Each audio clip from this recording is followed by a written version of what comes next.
Petroleum मसनूआत की कीमतों में इजाफे पर ट्रांसपोर्टर्स भी हुकूमत के खिलाफ फट पड़े। उनका कहना था कि मौजूदा हुकूमत ने तो हद ही कर दी। पेट्रोलियम मसनूआत की कीमतों में 15 दिन के दौरान 90 रुपए तक इजाफा किसी बड़े जुल्म से कम नहीं। हालिया जो डीजल और पेट्रोल की कीमतें बढ़ी हैं, इसके साथ साथ जो है ना टोल टैक्स भी गवर्नमेंट ने बढ़ा दिए हैं। ये सिर्फ ये नहीं है, हाल ऐसा है कि लोगों में सकत नहीं रही सफर करने की। गाड़ियां हमारी खाली जा रही हैं, हमें मजबूरन गाड़ियों को खड़ा करना पड़ेगा। हालांकि ये जो है कारोबार, ये कभी ऐसा नहीं हुआ था जैसा कि इस हुकूमत के दौर में हुआ है। हमारी गवर्नमेंट पाकिस्तान से अपील है, खुदाया तर्स करें, लोगों पे तर्स करें, क्योंकि ये जो कीमतें बढ़ाई हैं इसे वापस लिया जाए।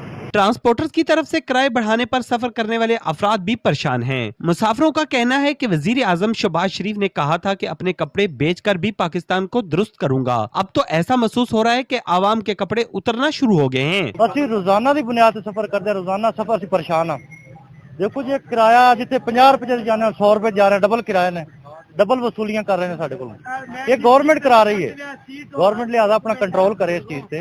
ਇਹਨਾਂ ਚੀਜ਼ਾਂ ਤੇ ਕੰਟਰੋਲ करना चाहिए गवर्नमेंट ਨੂੰ हर हालत च। ट्रांसपोर्टर्स और सफर करने वाले अफराद एक ही मुतालबा कर रहे हैं कि हुकूमत फौरी तौर पर महंगाई को कंट्रोल करे और पेट्रोलियम मसनूआत की कीमतों में कमी लाए।